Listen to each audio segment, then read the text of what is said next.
Hello students. आज की इस वीडियो में हम डिपेंडेंट एंड लीनियर इंडिपेंडेंट की 12th एंड 13th थ्योरम को डिस्कस करेंगे। डेफिनेशन और कुछ रिजल्ट्स जो हैं हम ऑलरेडी अपनी प्रीवियस वीडियो में डिस्कस कर चुके हैं। सो सीधे हम 12th थ्योरम में आ जाते हैं। बहुत इंपॉर्टेंट है ये भी रिजल्ट्स, जिसमें हम 12th थ्योरम में प्रूव करेंगे कोई भी सेट है वेक्टर स्पेस का, सिंगलटन सबसेट है, उसमें सिंगल एंट्री अगर जीरो है, हमने पिछली थ्योरम में भी प्रूव किया था, सेम रिजल्ट है यहाँ पे भी, बट इसमें इफ एंड ओनली इफ की कंडीशन दी है उन्होंने। उसमें क्या है कि हमें डायरेक्ट और कन्वर्स पार्ट दोनों प्रूव करने हैं। एक पार्ट में हम सपोज करेंगे सिंगलटन सबसेट है, वो डिपेंडेंट है, तो हमें प्रूव करना है कि वो सिंगल एंट्री जीरो है। कन्वर्स पार्ट में हम मान के चलेंगे सिंगलटन सबसेट की वैल्यू सिंगल वैल्यू जीरो है, तो हमें बताना है वो सिंगलटन सेट कैसा होगा, डिपेंडेंट। तो पहले पार्ट में हम क्या प्रूव करने वाले हैं, पहले मान के चलेंगे सिंगलटन सबसेट डिपेंडेंट है, वो बिल्कुल सेम प्रूफ रहेगा पहले जैसा ही। कैसे करेंगे, डिपेंडेंट जैसे ही सपोज किया तो आपको डिपेंडेंट की डेफिनेशन मालूम है, जितने वेक्टर्स हैं उतने स्केलर फील्ड में, not all of them zero. ठीक है, क्योंकि एक ही स्केलर है तो वो एक स्केलर नॉन जीरो ही होगा डेफिनेटली, बट उसके कॉम्बिनेशन की वैल्यू कैसी रहेगी, जीरो, वो आप सपोज करके चलोगे। अब जैसे कॉम्बिनेशन को जीरो लिया, आपने क्या प्रूव करना है कि v की वैल्यू जीरो है। डायरेक्ट पार्ट में कॉम्बिनेशन जीरो लिया, वो दो नंबर्स का प्रोडक्ट आ गया जीरो के बराबर। दो नंबर्स का प्रोडक्ट जीरो तभी होता है जब उनमें से दोनों में से कोई एक एंट्री डेफिनेटली जीरो हो। अल्फा नंबर को आपने नॉन जीरो लिया हुआ है ऑलरेडी, तो अब दोनों में से दूसरा नंबर कौन सा रह गया, v, तो ऑब्वियसली v वाली वैल्यू ही जीरो होगी। ऑब्वियस सा पार्ट है जो हमने ऑलरेडी पिछली थ्योरम में भी प्रूव किया था। कन्वर्स पार्ट में हम मान के चलेंगे एक सिंगलटन सबसेट है, उसकी जो सिंगल एंट्री v है वो जीरो के बराबर है। अब हमने उस सिंगलटन सबसेट को क्या बताना है, डिपेंडेंट। तो हमने पिछली थ्योरम में बताया था कि जीरो की इन्वॉल्वमेंट जो है वो सेट को क्या बना देती है, डिपेंडेंट। सो आपका जो फर्स्ट पार्ट है वो आपने ऑलरेडी पिछली थ्योरम में डिस्कस किया है। हम सेकंड पार्ट को देखेंगे, उसमें क्या प्रूव करने वाला है। उसमें यह है कि अगर दो वेक्टर्स का सेट डिपेंडेंट है, इफ एंड ओनली इफ है सेकंड पार्ट में भी, तो हमें प्रूव करना है कि वो दो वेक्टर्स जो थे वो कैसे रहेंगे, कॉलिनियर। ठीक है, कॉलिनियर मतलब एक ही लाइन पे लाई कर रहे हैं। या फिर आप उसकी डेफिनेशन अगर 12th में वेक्टर्स की देखोगे तो उसमें क्या होता था, किसी एक वेक्टर को दूसरे की लीनियर कॉम्बिनेशन की हेल्प से लिख दें, किसी एक वेक्टर को दूसरे की स्केलर मल्टीपल की हेल्प से लिख दें।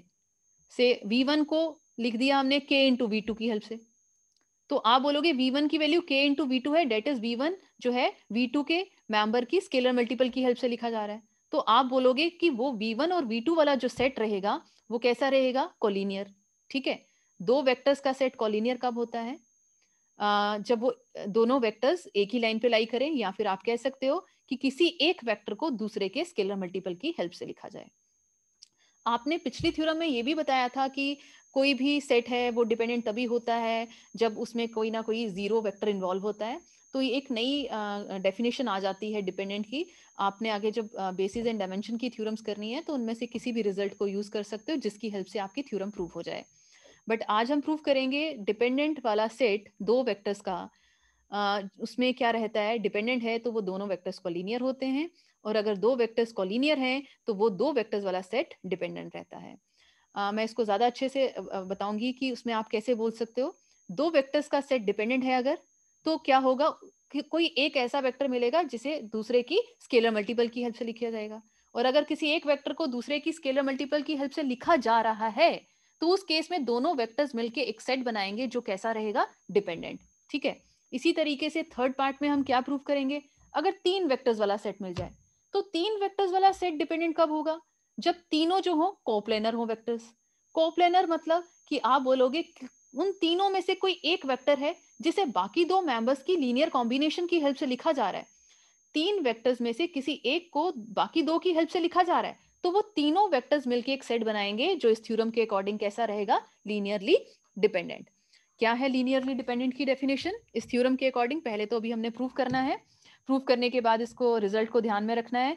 कभी आपके पास थ्री वेक्टर्स वाला सेट होगा और लिखा होगा कि वो लीनियरली डिपेंडेंट है, तो आप क्या बोलोगे, अगर ये तीन वेक्टर्स वाला सेट डिपेंडेंट है तो डेफिनेटली इन तीन में से कोई एक वेक्टर है जिसे बाकी दो मेंबर्स की कॉम्बिनेशन की हेल्प से लिखा जा रहा है। और इन केस आपके पास कोई ऐसा रिजल्ट होगा जिसमें किसी एक वेक्टर को बाकी दो वेक्टर्स की हेल्प से लिखा होगा, तो आप उन तीनों वेक्टर्स का एक सेट बना देना और आप बोलना इस थ्योरम के अकॉर्डिंग वो कैसा रहेगा, लीनियरली डिपेंडेंट। सेम जैसे सेकंड पार्ट में था, दो वेक्टर्स वाला सेट डिपेंडेंट कब होगा, जब दो में से कोई एक होगा वेक्टर जिसे बाकी दूसरे के स्केलर मल्टीपल की हेल्प से लिखा जा रहा होगा, और अगर किसी एक वेक्टर को दूसरे वेक्टर के स्केलर मल्टीपल की हेल्प से लिखा जा रहा होगा तो दो वेक्टर्स वाला सेट कैसा रहता है, डिपेंडेंट। इसी तरीके से इसकी नेक्स्ट 13th थ्योरम में हमने डिस्कस करना है, अगर n वेक्टर्स का सेट है तो n वेक्टर्स वाला सेट डिपेंडेंट कब रहता है, जब उन n वेक्टर्स में से कोई एक वेक्टर मिलता है जिसे उनके बाकी n-1 वेक्टर्स की लीनियर कॉम्बिनेशन की हेल्प से लिखा जाता है। उसमें भी इफ एंड ओनली इफ है। उसके कन्वर्स पार्ट में हम सपोज करेंगे कि n वेक्टर्स में से कोई एक वेक्टर था जिसे बाकी n-1 वेक्टर्स की हेल्प से लिखा जा रहा था, तो आप क्या करोगे, वो n-1 वेक्टर और एक वो वेक्टर जिसे लिखा जा रहा था, उन सबका एक क्लब करके एक सेट बनाओगे, टोटल n वेक्टर्स का सेट बन गया। वो n वेक्टर्स का सेट कैसा रहेगा, पहले प्रूव करेंगे लीनियरली डिपेंडेंट, और इसकी डेफिनेशन को आगे नेक्स्ट थ्योरम्स में आप यूज कर सकते हो इस रिजल्ट को। तो हमने इस दोनों थ्योरम्स में चाहे n की बात करो, फिर आगे चल के हम बोल सकते हैं फाइनाइट वेक्टर्स होंगे। फाइनाइट वेक्टर्स का सेट डिपेंडेंट कब होता है, जब उनमें से कोई एक वेक्टर मिलता है जिसे बाकी वाले वेक्टर्स की लीनियर कॉम्बिनेशन की हेल्प से लिखा जाता है। और अगर कभी कोई एक ऐसा वेक्टर मिल रहा है जिसे बाकी वाले जितने भी वेक्टर्स रहेंगे उन वेक्टर्स की कॉम्बिनेशन की हेल्प से रिप्रेजेंट किया जा रहा है, तो वो सभी वेक्टर्स मिलके और वो वेक्टर जिसे लिखा जा रहा था वो मिलके एक सेट बनाते हैं, जो सेट हमेशा डिपेंडेंट प्रूफ होता है। कैसे, उसको हम इसके सेकंड थर्ड पार्ट में पहले प्रूफ करके देखेंगे। सेकंड पार्ट में हम क्या मान लेंगे, दो वेक्टर्स का एक सेट है जो कि डिपेंडेंट है। डायरेक्ट पार्ट में इसमें आप सीधे डेफिनेशन यूज करोगे, दो वेक्टर्स का सेट डिपेंडेंट है, दो वेक्टर्स के लिए दो स्केलर फील्ड में से ले लोगे, उन दो स्केलर्स को आप मान के चलोगे कि not both of them equal to zero, उन दोनों में से कोई एक नॉन जीरो लोगे और उसके कॉम्बिनेशन को खुद से सपोज करोगे जीरो के बराबर। थ्योरम 12 का सेकेंड पार्ट अभी आपको स्क्रीन पे विजिबल होगा। वेट, हाँ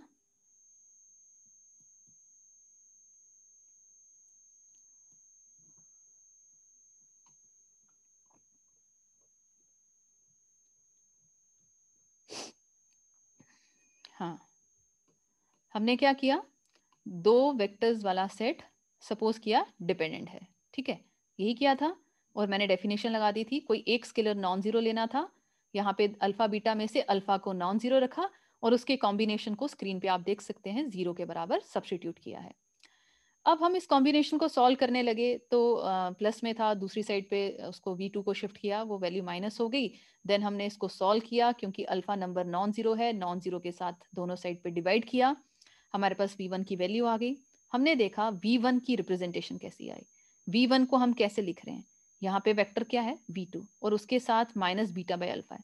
एक्चुअल में अल्फा और बीटा क्या है, स्केलर्स, उनको डिवाइड कर दो वो फील्ड में ही रहेंगे, स्केलर ही रहेगा। माइनस से मल्टीप्लाई कर दो वो भी फील्ड का मेंबर है। कहने का मतलब v1 की रिप्रेजेंटेशन कैसे आई, v2 के स्केलर मल्टीपल की हेल्प से। v1 को हमने v2 के स्केलर मल्टीपल की हेल्प से लिख दिया।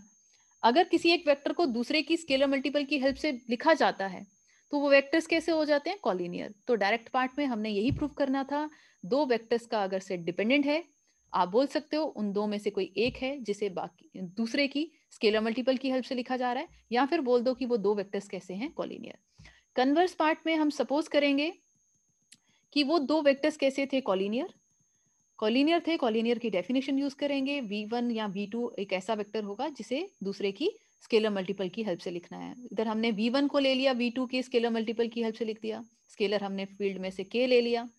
नाउ हमने इस कॉम्बिनेशन को सॉल्व करना था, एक साइड पे शिफ्ट किया, और आपको मालूम है वेक्टर v1 है, उसके साथ हम 1 से मल्टीप्लाई करेंगे, उस पर कोई इफेक्ट नहीं पड़ेगा। और जब इस कॉम्बिनेशन को हमने देखा, v1 और v2 का कॉम्बिनेशन है ये, बट इसमें एक स्केलर 1 है, वो तो डेफिनेटली नॉन जीरो है, और k स्केलर फील्ड का कोई भी मेंबर हो सकता है, मे बी वो जीरो हो, ठीक है।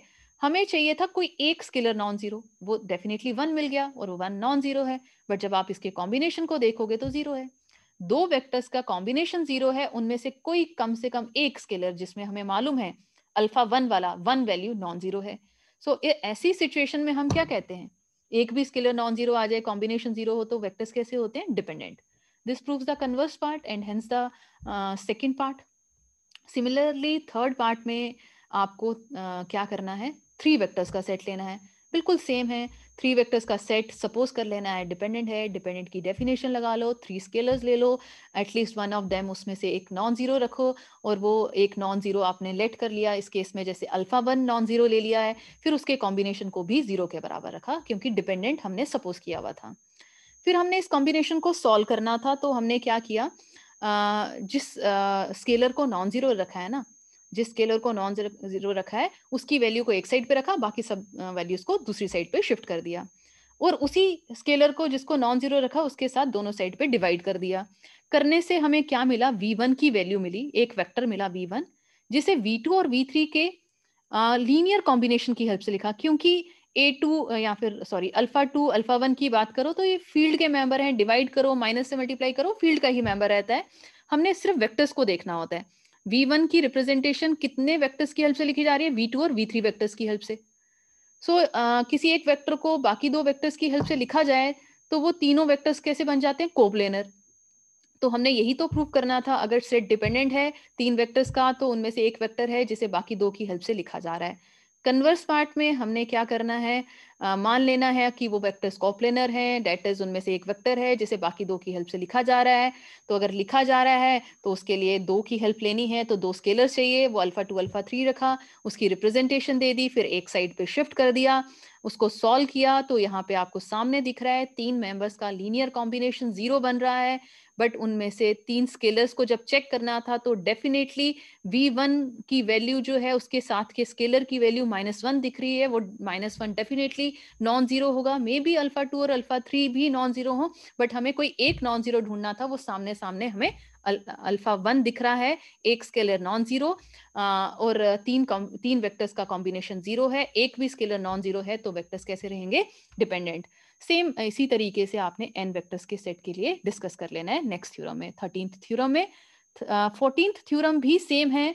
उसमें आपको एक पॉइंट रखना है कि अगर 14th एंड 13th में तो बिल्कुल सेम रहेगा n वेक्टर्स को लेके. 14th में एक पॉइंट आपको एडिशनल है. उसमें आपको क्या करना है, n वेक्टर्स का सेट ही है, बट वो n वेक्टर्स का सेट जो है नॉन जीरो है, ऑब्वियस ही बात.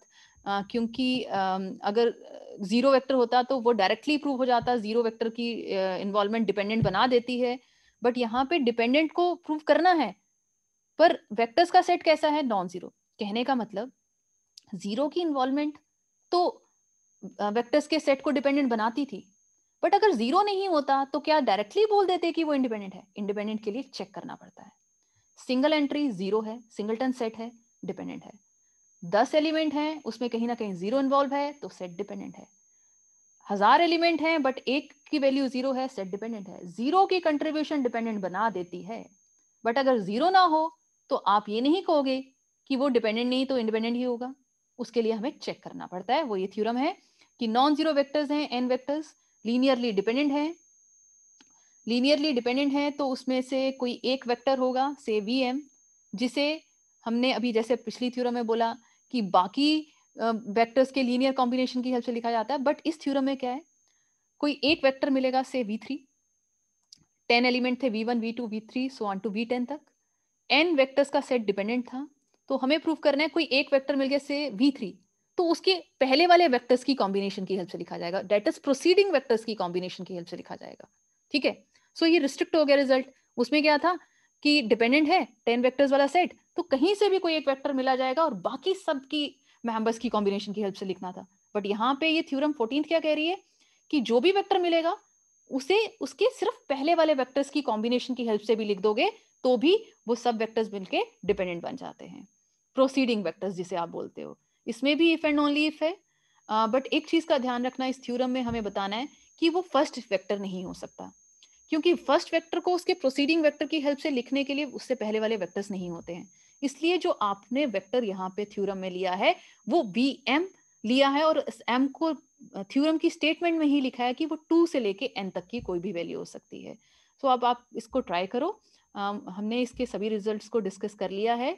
कुछ एग्जांपल्स जो रहती हैं वो आप खुद ट्राई कर सकते हो, और अगर कोई भी डाउट होगा, कोई भी क्वेरी होगी, तो आप मेरे को व्हाट्सएप ग्रुप में मैसेजेस सेंड कर सकते हो. Thank you so much. God bless you all.